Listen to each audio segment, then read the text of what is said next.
Government కూడా అడుగుతున్నాను. హైడ్రా అనేది ఒక సంస్థ, ఏసీబీ ఎట్లనో పోలీస్ ఎట్లనో లేకపోతే పబ్లిక్ ఉపయోగపడే సంస్థ. అవన్నీ కాకుండా హైకోర్టు కేసును కూడా హైడ్రా ఆపడానికి లేదండి.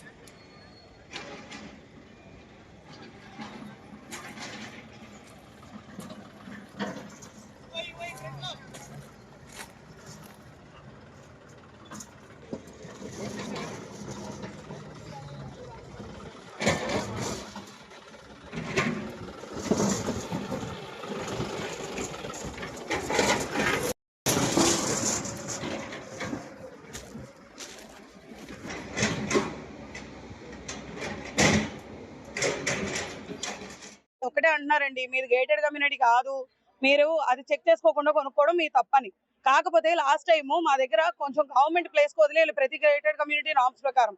అలా మేము వదిలేసిన ప్లేస్ ని గవర్నమెంట్ తోడు ఇది ఒక గేటెడ్ కమ్యూనిటీ, ఇక్కడ నామ్స్ ప్రకారం రూల్స్ అండ్ రెగ్యులేషన్స్ ప్రకారమే అక్కడ ఇల్లు కట్టుకోవాలి అని స్పెసిఫిక్ గా రాసి మరి ఆప్షన్ వేసింది.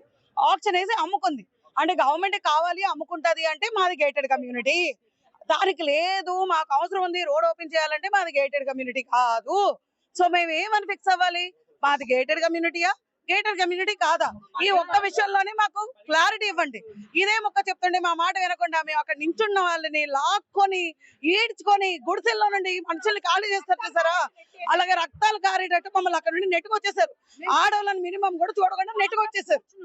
మేము ఇక్కడికి వచ్చినప్పుడు గేటెడ్ అని చెప్పారు, ఈ పొద్దు లేదని మాట్లాడుతున్నారు. కానీ గేటెడ్ కమ్యూనిటీ నామ్స్ ప్రకారం ఉందని చెప్పి గవర్నమెంట్ ల్యాండ్ కూడా ఆక్షన్ చేసి వాళ్ళకు కూడా గేటెడ్ అనే మెన్షన్ చేసి ఇక్కడ ఉన్న సెక్యూరిటీ డిపాజిట్ ని వాళ్ళు కూడా అమ్ముకున్నారండి గవర్నమెంట్. సో ఈ పొద్దు గేటెడ్ కాదని చెప్పి ఇక్కడికి వచ్చి మా పర్మిషన్ తో పని లేదండి, మాకు ఇన్ఫర్మేషన్ కూడా లేదు.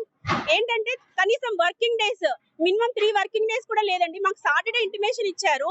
మండే మేము కోర్టుకి ప్రొసీడ్ అయ్యే టైంలో వచ్చి దౌర్జన్యంగా వీళ్ళందరూ మమ్మల్ని పక్కకి నెట్టేసి మరి గోడ కూలగొడుతున్నారండి.